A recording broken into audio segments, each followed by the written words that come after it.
So you've probably heard it before. Your liver detoxes for you. You don't need a detox. And that's what doctors will tell you. That's what other influencers will tell you as well. And yet, autoimmune diagnoses are exploding. How many people do you know have an autoimmune disease? Either yourself or someone else that you know, right? Chronic fatigue is everywhere. And people are more inflamed than ever. They don't even realize that their diagnosis is an autoimmune disease in some cases as well. So a detox is not a fad. It's not a juice cleanse. It's when your body's daily survival system, the one that we all have, is overwhelmed and we don't even realize it. There's also a huge rise in fatty liver disease. Why is that, right? And so, if we don't need to detox, why are all these things happening? Our hormones are converted in our liver. So, if we're having immune imbalances, hormonal imbalances, these autoimmune diseases, fatty liver disease, why don't we detox and take care of the liver? Comment and let me know if you've ever been told that you don't need a detox, because I have a feeling that you probably have. I know I've been shamed for it. And it is really one of the main keys that really helped me get through my own illness and recover.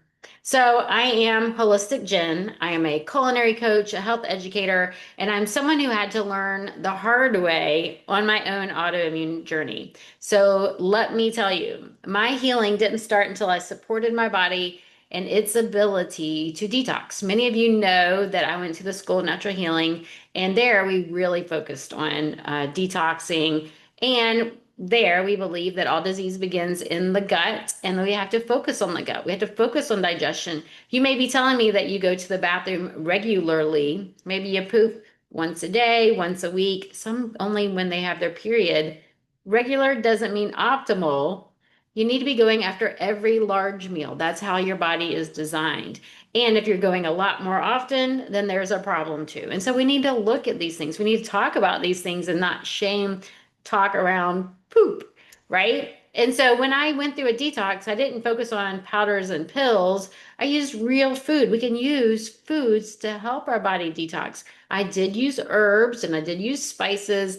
And I also focused on some lifestyle habit changes as well. And so let's dig into why a detox matters so much, especially if you have autoimmune systems, and then how we can do it in a way that supports the body so that we don't feel bad. We hear about people who are going through detoxes and they feel horrible. So, a detox isn't some celebrity green juice. We don't go out and just buy a detox juice and drink those things. And a water fast isn't even right for everyone. And please don't do it unless you go and you are doing that in one of those facilities where they monitor you, especially if you're on medications. Do not do a water fast at home without some sort of support.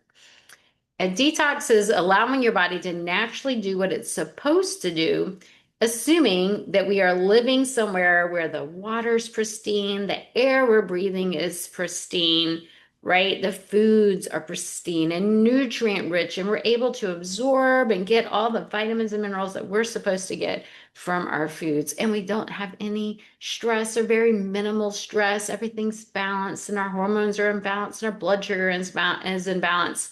We want to restore our liver to a life like that, but that's not reality in what we're living in. And so we need to maximize things the best way that we can, because you can tell. I mean, how are you going to find a place where you get to optimize all of those things, right? So what are the key players here? The liver. The liver filters our blood and processes our toxins, and it does something like 400 or 500 many different things at a time. And so it's doing many, many, many, many different things. And so when we throw in a strange toxin or a strange supplement or something that our body isn't used to seeing, then that throws everything off. And if your liver is trying to do all those things at the same time, we need to make sure we're giving it what it needs. We need to focus on the gut. The gut is another detox organ. It binds to things, it excretes things, it absorbs things, and we have all these different microbes in the gut too that are so important for helping us to absorb nutrients, but also create nutrients as well. And then we have our kidneys and our lymph system that also help to move things out. And our kidneys are so delicate and they're so easily injured by all the toxins that we're breathing and absorbing through our skin and eating on our foods and stuff like that. So we need to not only optimize kidney function, we need to restore all the tiny little tubules in our kidneys as well. And then our skin and our lungs, keeping the lungs nice and clean, keeping our skin clean and noticing whenever something shows up on the skin. That's a red flag. So when our system's overflowed, we have toxins that recirculate. Have you ever heard of estrogen dominance? You probably have. That's has a lot to do with the liver.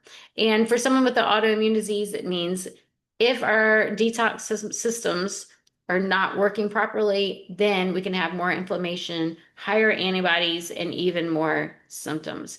And so with autoimmune disease, not only do we have symptoms from the autoimmune, we normally have symptoms of other hormonal imbalances as well, blood sugar swings, and PMS symptoms or perimenopausal symptoms or menopausal symptoms. Those are all liver related. So autoimmune disease means your immune system is already on high alert. Your immune system is out of balance. And we know that begins in the gut, and the gut is part of our detox system. So add in a toxic overload, and here's what happens. The immune system mistakes those toxins that are bound to your tissues as an enemy, which leads to more attacks, more autoimmune disease. Toxins can block hormone receptors and get into those hormone receptors. That can lead to a buildup of certain hormones and blocking thyroid hormones from getting them where they need to go. Insulin from allowing our blood sugar to get into the cells. So then we're more tired and we're more stressed and we're even more inflamed. And when we have poor detox capacity, our liver isn't getting what it needs. It's not able to detox properly. We have more oxidative stress, which is a rust. We have rusting occurring in our body, which creates even more inflammation. So when your doctor says, don't worry, your liver's fine, they're missing the point. We need to be optimizing all these different organs and systems, and we can do it with our food. We don't have to do something drastic. Before I understood this, I was exhausted all the time. I would fly off the handle at things, right? You'd say something to me and I just totally freak out. I had horrible, I called them boulders on my chin right here. That's your sex hormones building up. I know that now, right?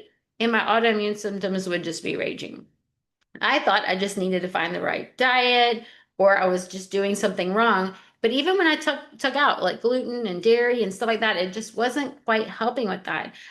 It was when I started supporting the detox organs with the right greens, with preparing cruciferous vegetables the right way and including them every day, with adding in more bitter foods. I didn't like bitter foods back then. Now I crave them. With enough hydration. Are you drinking lots and lots and lots of water?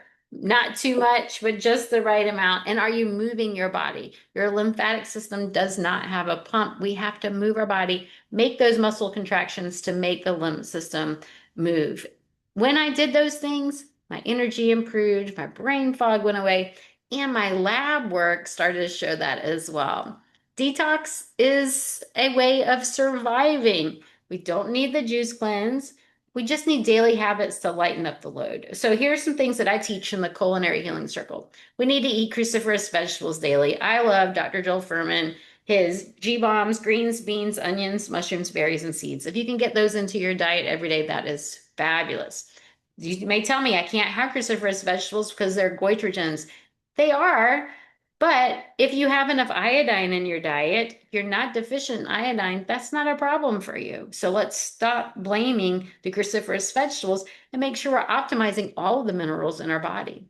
We need to boost fiber, not only to optimize the digestive tract so you're pooping after every large meal, but also to bind the toxins to carry them out of the body so they're not recirculated. We need to be well hydrated and fill the body with lots of minerals so that we are moving the toxins. We need hydration to move things. And we need the minerals for the liver, for the kidney, and all of these other systems to work properly. We need to sweat and move. I like walking. I have a walking pad here that I use when I work usually. I love to use Qigong to support my lymph movements. And I also do strength training as well. Those are all very important. And then reducing your exposures, getting rid of all plastic food containers, including the plastic lids on top of your coffee drinks. Yeesh. Scented candles, Febreze out. And chemical cleaners. Find clean, safe products to use and support your gut as well with probiotics, prebiotic fibers, and optimizing elimination. We have to be consistent. There are no quick fixes. I'm sorry. I had a client who struggled with Hashimoto's. She had brain fog and fatigue, even though she was eating clean. But we had to focus on the liver supportive foods. We had to focus on optimizing her minerals, getting all the right minerals and vitamin C and a lot of other herbs and spices that we can use as well to optimize that. And we had increased fiber for a gut detox and do some simple swaps like adding in glass containers and natural cleaners. And her energy quickly started to improve. Her headaches went away. Me too. I used to have major migraines, and her labs showed lower antibodies. When you stop overwhelming your body and start supporting it, detox works the way it's supposed to, but we have to be giving it what it needs. So if you've been told you don't need a detox, but you know your body is overwhelmed, you're feeling these things in your skin, in your energy level, then I want you to know that you can do it, and you can do it with food. If you want guidance, come join the Culinary Healing Circle. That's my membership group. We build detox support into everyday cooking. We make it simple, doable, and delicious. Your body's trying to clear the load every single day, every single moment. When you give it the support, it pays you back with energy, clarity, and less inflammation. So cooking can truly create change. It's all what you eat. Food is medicine, and detox can be daily without being stringent, without being harmful. Share this with a friend who's been told detox is unnecessary, and check out culinaryhealingcircle.com.